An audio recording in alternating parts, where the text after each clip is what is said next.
Good morning, friends. Yesterday, and I told you about I will discuss 4 points on the question of what is human rights watch, describe its main contribution to the field of human rights. And at the end, I told you that they are the 4 points. I will discuss it tomorrow. So, I hope you are all fine. Get ready with your work and do justice. Now, as I told you, I will discuss it one by one point about human rights and all. So listen carefully. First point was Human Rights Watch is a non-governmental organization. NGO है, non-governmental organization है. ये क्या करती क्या? What it does? Its basic duty is if there is some violation on human right, that should come into media. And they highlight it positively also and sometimes negatively also.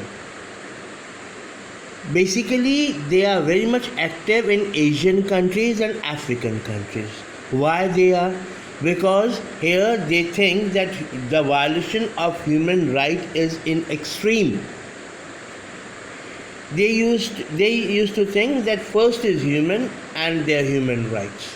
They are against any type of atrocities done by the police, army on the terrorist even. Right. So wherever they think there is some human rights violation, they used to put it into the media, and media gives everything to their other channels and all. Right. So human is an non-government organization and advocacy on human. ये हर वक्त human rights को advocate करती है. This Human Rights Commission is against hanging of the culprits. फांसी की सज़ा के विरुद्ध है ये. Okay, number one. Number two, as I told you just now, it drawn the global media's attention. Not nations media attention, global media attention. पूरे world को बताती है to human rights abuses कि कहाँ पे human rights abuse हो रहे हैं. Right. Third is it helped the building international coalition like campaigns to ban landmines. Landmines क्या होता है? Mines बिछा दी जाती हैं land के बीच में to blast something. Sometimes the army used to forget during the Second World War. Many related to many countries, the army they forget where the landmines are being mined. So they used to give a grievous danger. These are the grievous danger for the human beings as well as for the animals also. Innocent human beings are being killed by the landmines.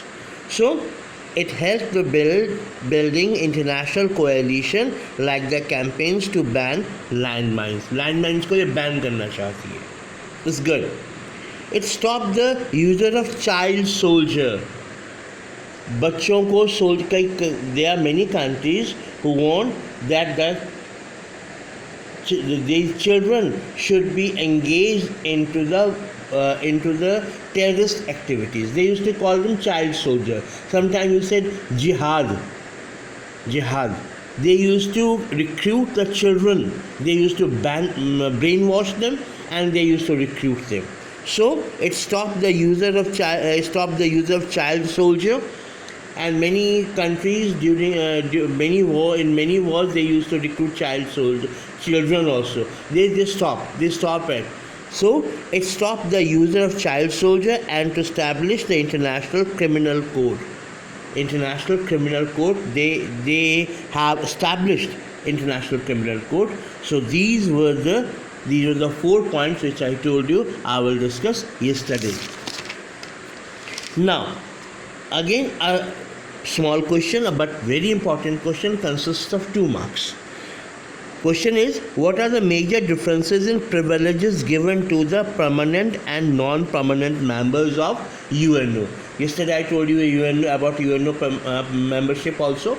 So what are the basic privileges given to the permanent members and non-permanent members? Point number 1. 5 members are there. They are USA, Russia, England, France, and China. They are permanent members, while 10 other non-permanent members are elected by the General Assembly for a period of 2 years. Permanent members are permanent. Other members are elected for the 2 years. 2 years. So they used to have the rotation. Right. So they are not, because they are non-permanent members. Point number 1. Point number, these are the privileges. उनको क्या लाभ है? Privileges. Right? As you can say, permanent employee and non-permanent employee.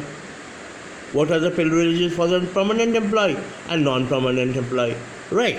So, second question is, the 5 permanent members enjoy veto power.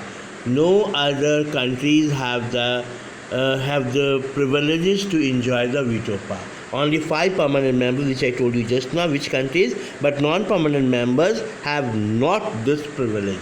This is one of the major privileges which was given by UNO to the 5 permanent members. Only 5 permanent members can enjoy veto power, others not. Thank you. Till then, next time in next video, next question, next video. Till then, take care and goodbye.